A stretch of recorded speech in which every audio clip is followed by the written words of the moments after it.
نحمدہ و نصلی علی رسولہ الکریم۔ عزیزان محترم، میں Muhammad Aslam Dode, chairman liberal party Pakistan, آپ سے مخاطب ہوں اور آپ دیکھ رہے ہیں liberal party Pakistan YouTube channel. پیش خدمت ہے پروگرام ڈائلیکٹیکل لبرلزم۔ عزیزان محترم، آج جو موضوع آپ کے سامنے بیان کر رہا ہوں وہ ہے رکن نمبر 12، جمہوری طرز انتخاب ترقی کا نشان ہے۔ عزیزان محترم، آپ کو پتہ ہے کہ میں آپ حضرات کے سامنے ڈائلیکٹیکل لبرلزم جو میرا اپنا تخلیق کردہ نظریہ ہے، میرا اپنا وضع کردہ نظریہ ہے، تھیوری ہے، ایک نظریہ حیات یا آئیڈیالوجی ہے، وہ آپ حضرات کے سامنے براہ راست پیش کر رہا ہوں۔ اس کے بہت سارے ایپیسوڈ آپ حضرات کے سامنے پیش کر چکا ہوں، آج اس کا اگلا ایپیسوڈ آپ حضرات کے سامنے پیش کرنا مطلوب ہے۔ تو میں آپ کے سامنے یہ بات بار بار بتا چکا ہوں کہ میرے اس وضع کردہ نظریہ حیات یا آئیڈیالوجی کے 15 ارکان ہیں۔ میں آپ حضرات کے سامنے اپنے ہر ایپیسوڈ میں ان 15 ارکان کو دہرا رہا ہوں تاکہ آپ کو یہ تمام کے تمام ارکان ازبر ہو جائیں۔ تو آج پھر آپ حضرات کے سامنے یہ 15 ارکان دہرا رہا ہوں۔ تو ڈائلیکٹیکل لبرلزم کے ارکان کی کل تعداد 15 ہے جو میں نے اپنے ڈسکور کردہ قوانین فطرت سے اخذ کیے ہیں۔ جی ہاں، میں نے پہلے قوانین فطرت اخذ کیے ہیں، سماجی زندگی کے فطری قوانین، ان قوانین سے میں نے ڈائلیکٹیکل لبرلزم کے 15 ارکان کو اخذ کیا ہے۔ اب یہ 15 ارکان یہ ہیں: دنیا کے تمام انسان، تمام اقوام، تمام ممالک، تمام مذاہب اور ہر مذہب کے تمام فرقے قابل احترام ہیں۔ اسی طرح تفہیم، تعمیر، تسخیر، توازن اور تبدیلی آزادی کی پہچان ہے۔ 5 پہلے اور 6 یہ کل 11 ارکان ہوئے۔ اگلے 3 ارکان یہ ہیں: لبرل جمہوری طرز انتخاب، لبرل طرز حکومت اور متوازن معاشی نظام۔ دوبارہ سنیں، جمہوری طرز انتخاب، لبرل طرز حکومت اور متوازن معاشی نظام ترقی کا نشان ہے۔ یہ 14 ارکان ہوئے اور 15واں رکن ہے لبرل جد و جہد میں ان سب کی جان ہے۔ عزیزان محترم، میں ان میں سے 11 ارکان مکمل طور پر آپ حضرات کے سامنے پیش کر چکا ہوں، ان کی وضاحت بھی کر چکا ہوں۔ ان کو میں نے کون کون سے قوانین فطرت سے اخذ کیا ہے یہ بھی آپ کو بتا چکا ہوں۔ اب ڈائلیکٹیکل لبرلزم کا رکن نمبر 12، جمہوری طرز انتخاب ترقی کا نشان ہے، یہ آپ حضرات کے سامنے پیش کر رہا ہوں۔ اس کے 2 پارٹ آپ حضرات کے سامنے میں اس سے قبل پیش کر چکا ہوں۔ تو آج اس کا اگلا پارٹ آپ حضرات کے سامنے جو ہے وہ پیش خدمت ہے۔ میں آپ کو بتا چکا ہوں کہ یہ 12واں رکن جو ہے اس کو میں نے قانون تکثیر سے اخذ کیا ہے، قانون تکثیر سے، اور قانون تکثیر میں آپ حضرات کے سامنے وضاحت کے ساتھ بیان کر چکا ہوں۔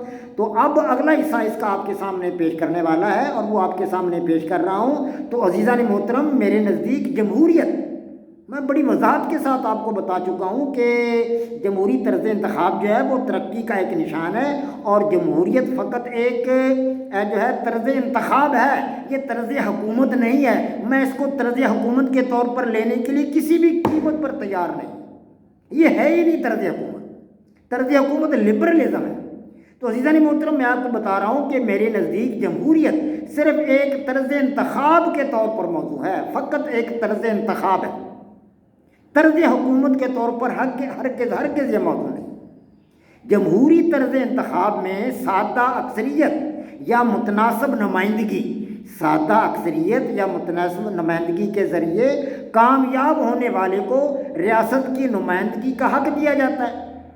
جس طرح کہ ہمارے یہاں قومی اسمبلی کے ممبران ہیں یا پارلیمنٹ کے ممبران ہیں، تو اس طرح ان کو نمائندگی کا حق دیا جاتا ہے۔ یہ تصور آزادی کے لیے دریافت شدہ جو میرے ڈسکورڈ، میرے قانون تکثیر جو ہے اس سے لیا گیا ہے، قانون تکثیر سے میں نے لیا ہے اس کو۔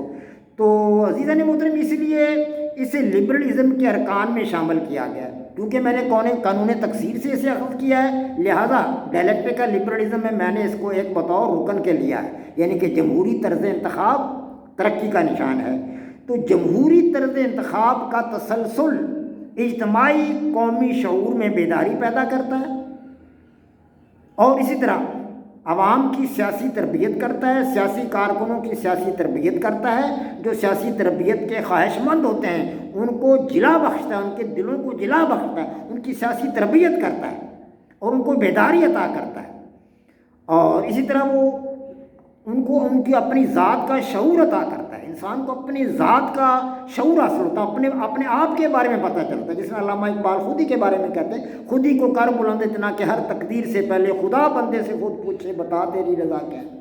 شعور ذات فراہم کرتا ہے یہ جمہوری طرز انتخاب، جمہوریت شعور ذات انسان کو فراہم کرتا ہے، اور اسی طرح ماحول سے آگاہی عطا کرتا ہے۔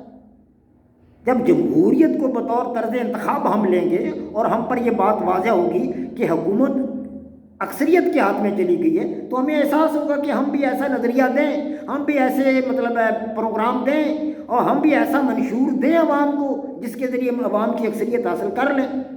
تو اس طرح یہ ماحول سے آگاہی عطا کرتا ہے اور قومی اتحاد و اتفاق اس سے پیدا ہوتا ہے اور امن و آشتی اور استحکام کی فضا اس سے پیدا ہوتی ہے۔ جی ہاں، اور اس قسم کے اوصاف اس کے ذریعے یعنی جمہوری طرز انتخاب کے ذریعے قوم کے اندر پیدا ہوتے ہیں، عوام کے اندر پیدا ہوتے ہیں۔ عوام کا سیاسی شعور بیدار ہوتا ہے، ان کے اندر سیاسی اپج پیدا ہوتی ہے اور ملک میں معاشرتی، معاشی اور سیاسی ترقی کی یہ ضمانت بنتا ہے جمہوری طرز انتخاب۔ جی ہاں، تو جمہوری طرز انتخاب کو تسلیم کرنا اور اسے ملک و قوم کی ترقی اور خوشحالی کا ضامن سمجھنا جدلیاتی لبرلزم یعنی کہ ڈائلیکٹیکل لبرلزم میں ایک رکن کی حیثیت رکھتا ہے، اس کو ایک مکمل رکن کی حیثیت حاصل ہے اور یہ 12واں رکن ہے ڈائلیکٹیکل لبرلزم کا۔ لہذا اس سے انکار کرنے والا شخص جو جمہوری طرز انتخاب سے انکار کرے گا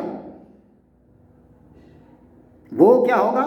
وہ شخص لبرل نہیں کہلا سکتا، کیونکہ یہ 12واں رکن ہے ڈائلیکٹیکل لبرلزم کا، اور میں ڈائلیکٹیکل لبرلزم کے 15 ارکان آپ حضرات کے سامنے بار بار بیان کر رہا ہوں، آج بھی آپ حضرات کے سامنے بیان کیے ہیں۔ تو یہ جمہوری طرز انتخاب ترقی کا نشان ہے، یہ ڈائلیکٹیکل لبرلزم کا 12واں رکن ہے۔ جو شخص اس سے انکار کرتا ہے گویا کہ اس نے ڈائلیکٹیکل لبرلزم کے ایک رکن سے انکار کیا ہے، لہذا وہ شخص لبرل نہیں ہو سکتا۔ وما علینا الا البلاغ۔ پاک فوج زندہ باد، پاکستان پائندہ باد۔